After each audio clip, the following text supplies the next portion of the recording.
So when doing a key change in Mapping Tonal Harmony Pro, or in any context really, you have two choices, direct modulation or pivot chord modulation. And we're going to talk about how to do both within Mapping Tonal Harmony Pro today. So let's start with a direct modulation and how you would do that in Mapping Tonal Harmony Pro. So we'll just write out an easy peasy 2-5-1 real quick in the key of E flat. All right, and then if I want to modulate on measure 5 to a new key, I can go ahead and click on measure 5. And then on the keyboard over here, let's do the typical up a whole step modulation. So I'll click on F. I'm already in E flat, as you can see by the shaded in key right there and the chords on the chart. I want to go ahead and click on F. And we're in our new key. I start typing in my new progression. Let's do the same thing, 2-5-1 in the same key. So we'll see all the indications in Mapping Tonal Harmony Pro that we're in a new key, the modulation path right there, the up a whole step indication on the actual chart. So now that we got that out the way, the direct modulation, let's talk about the pivot chord modulation. So let's modulate to C. I'm going to put in the next measure here a chord that's going to target C pretty nicely. So that would be maybe this G7 right here. And now what I'll do, if I have to go back and click on that G7 again, right? And now I'm going to change the key exactly how I did before in the direct modulation by going over to the keyboard and click on C because that's the key I want to modulate to. All right? And then on the map, what I see are all the places that this pivot chord appears in the key of C, the new key, our new map.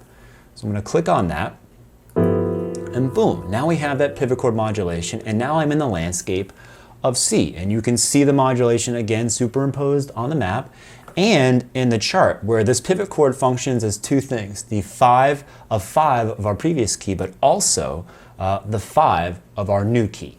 Let's say we want to pivot to a minor key. How would we do that?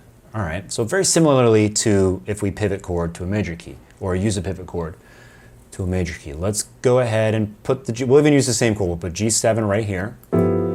I'll have to make sure I'm clicking on it again to highlight it to tell Mapping Tonal Harmony Pro that this is the chord we're going to use to execute the pivot chord modulation. I am then going to change the key just like I did before. I'm going to go over to the keyboard, click on C, but this time I'm going to click on this tiny house down here, which puts the map in a minor landscape. You can see now the map has completely changed hues. It's a little darker. All of our target lines are now targeting minor chords. All right. So then I see, again, like we did before, all of the places in the key that I'm going to where G7 exists. In this case, it's only one place. So I click on that. And then, boom. Now I'm in C minor, and I'll start using chords from inside these circles of fifth now. All right, one more thing real quick. Let's say we have our progression now, right? And let's say we want to transpose the whole thing. I'll go ahead and end our song there. Let's transpose the whole thing into a new key, keeping all the modulations, direct and pivot intact. The first thing I have to do is I have to exit edit mode. So I'm going to click on the red pencil up here. I'm going to save it. We save our new song. All right, now that that's happened, I can go over here back to the keyboard and put the progression we just created, which started in E flat, directly modulated to F, and then we use that pivot chord modulation to C. And let's start all that from a perspective of G. So now we have G modulating up a whole step to A, and then pivoting to E.